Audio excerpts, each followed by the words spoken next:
Hello, welcome back to the Cricket Nerds. Happy New Year. Today, me and Benji are talking about the SA20. I'm just going to sort of have a little chat about it, have a little bit of a preview. There has actually been quite a lot of cricket. We haven't had a chance to talk about a lot of it. So if this ends up being a bit random, if we kind of just end up spitballing a lot of stuff, it's because we haven't had a chance to chat about cricket for a while. Hmm. So Happy New Year. 2024 is, it's going to be the year of the cricket nerds. So don't forget to like and subscribe. It really just help us out and it can kick our year off in the way that we want to. So, SA20, we reckon, and I'm casting a brush on you as well here, we reckon it's the second best in terms of quality franchise tournament in the world. I you Oof. agree with that, right, Bench? You think Yeah, just yeah, behind the IPL? yeah, I think so. I think if we look at the quality of the leagues around the world, like the Big Bash, it has good quality, but the fact that Jamie Overton's there and is becoming one of the star players says that there's something wrong with it. I think all of the, top tier Australian players have been in the Test match squad. So and we've not seen like many of the England Test match players there because they're all focusing on their upcoming test against India. So yeah, I think I'd agree that in terms of sheer quality, it for me it's either the SA20 or the PSL. Um, I think the IPL though, as we know, just stands so much further ahead of any other franchise tournament because it's got its own ICC window. So it's not none of these other T20 leagues are going to be able to compare, but as the BBL is sort of closing, the SA20, the IL20, the I think it's what's the other one? The Bangladesh Premier League, the BPL, that's starting as well. Mhm. So there's a lot of PLs and twenties starting at the minute, but yeah, we quite enjoy the SA20, so that's what we're going to be following and talking about. Um, Remind us, James, what happened at the back end of the first series season of the SA20, before we can talk about what we think 2024 is going to look like. Yeah, so obviously all six of the teams are effectively IPL franchises. You've got the Super Giants, the Super Kings, Mumbai Indians, the Capitals, the Royals, and Sunrisers, just all under different city names. The most like sort of star-studded cast was in Mumbai Indians, Cape Town, and they absolutely flopped. They finished dead last. And at the other end of the spectrum, you had Pretoria Capitals, who had a really good top order. I've got a feeling they had Will Jacks and Phil Salt at the top, and that Hmm. worked really well for them. And then there was also Sunrisers Eastern Cape, who it was Aidan Markram that led them to the inaugural SA20 win. So yeah, like lots of strong teams. There's not a super weak team in there, and that's one thing that I think has carried over into the SA20 that hasn't necessarily carried over into the ILT20, the UAE franchise league, is Hmm. the really high quality drafting and team crafting. Because in the ILT20 you have some teams that are strong and some that are absolutely shocking. I think it's Abu Dhabi Knight Riders are embarrassingly bad. And you just look at the composition of their team and you're like, well, yeah, that's terrible. Whereas, similar to the IPL where technically anybody could win, you have that with the SA20 as well. Another thing, and you kind of touched on it before, was that a lot of all of the big names in South African cricket are going to be around Hmm. for this tournament.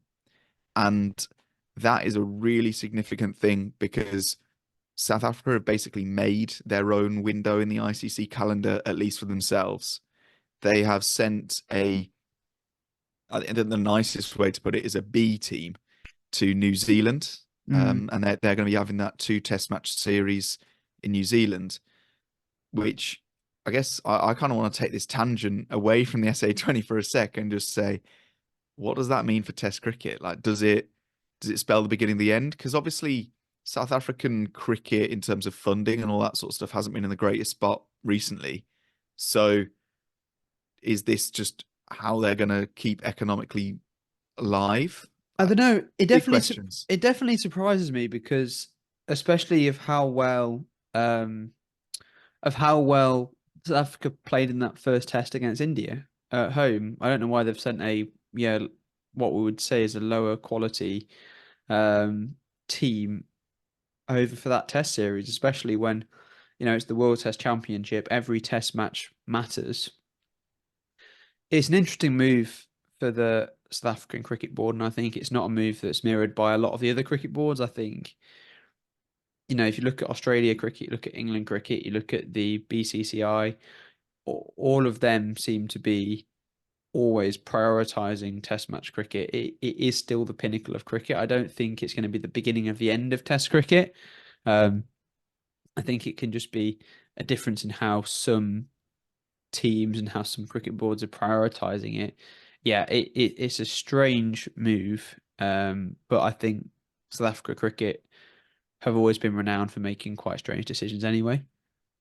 Because I mean, the 3 teams that you mentioned there, England, Australia, India, are all ones that profit quite a lot from Test cricket, and teams such as West Indies, and South Africa certainly are teams that don't necessarily see that much return on Test cricket. When Yeah. you see the SA20, and when we watch it, and we do recommend that you watch it because it is really high quality. The stadiums are packed, and it is a fun day out. And I wonder whether it's more that you can guarantee fun, you can guarantee a good day out when you're watching it live, and that's potentially the biggest impact, isn't it? That you're looking for um, entertainment on your day out. And a lot of people, if they are taking a day off work or if they're going on a weekend, and they're going to watch a day of a test match, you could be seeing the team that you don't support bat out an entire day and not lose a wicket going at 2 runs and over.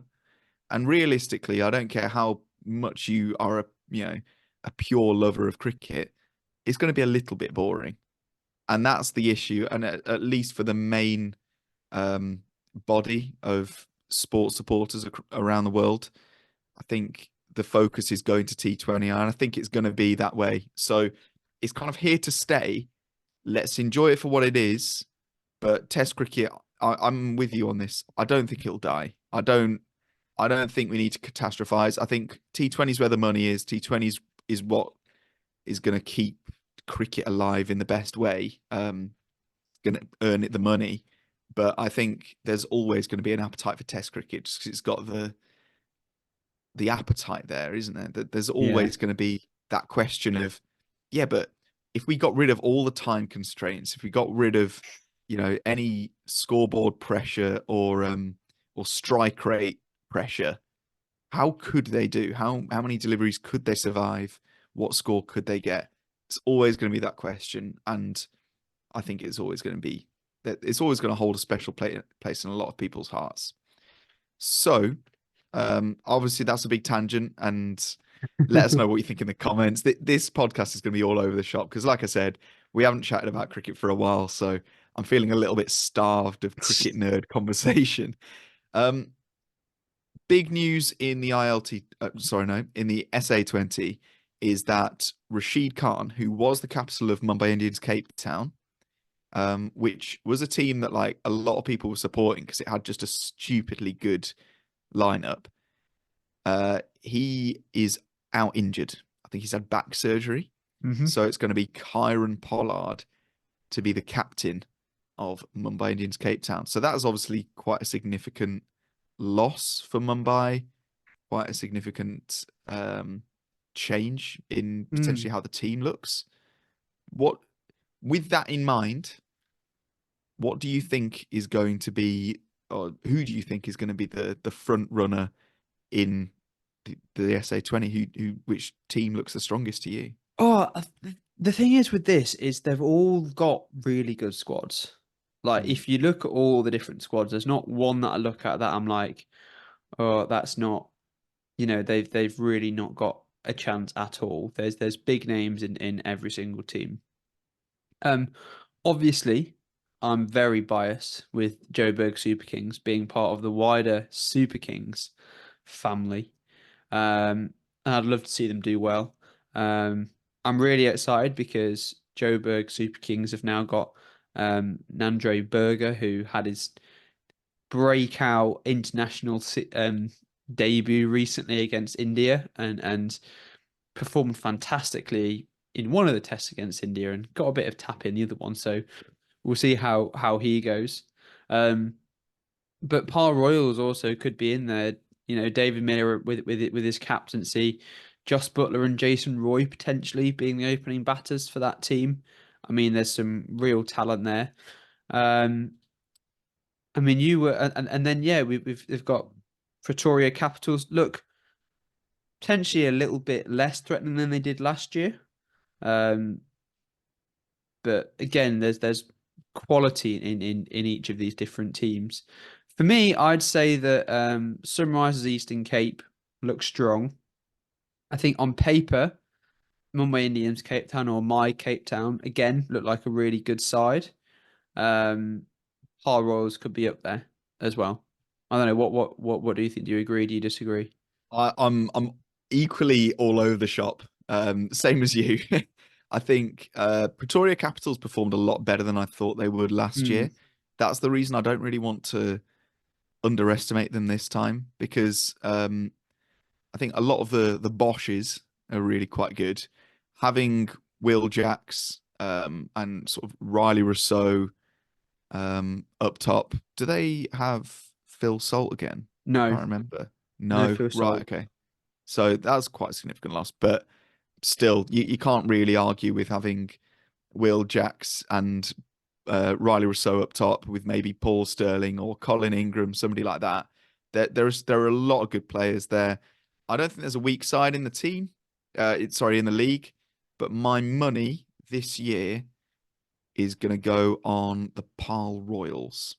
I think they're going to. Okay. I think they're going to clinch it. So that's my estimate or my prediction. But it's so difficult Hmm. to even know. So I'm really interested to know what people in the comments think. Let us know who you support as well, because obviously for me, I'm a Punjab Kings fan in the IPL, so I don't have a direct. It's not like in the CPL where I can support St. Lucia Kings. I have to support. Well, Mumbai Indians. Boo. yeah, I end up just supporting like individual players that I like. So like some England players, or like the fact that Riley Rousseau is in Punjab Kings now, I'll probably end up supporting him a little bit. It's ends up being a little bit like that. So let us know in the comments if you do support like an IPL team. Who do you end up supporting in the SA20?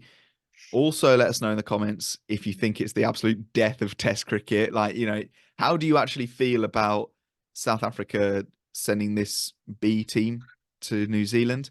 Let us know if there's any other cricket stuff that you want us to cover to chat about more. I realize this is quite like a high level overview podcast, but we're settling back in. All right, 2024 year of the nerds.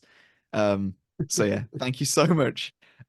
We are doing a lot of other content coming forward. We're doing quite a lot of members stuff. So don't forget to join the channel, become a certified cricket nerd. The link for that is in the description down below.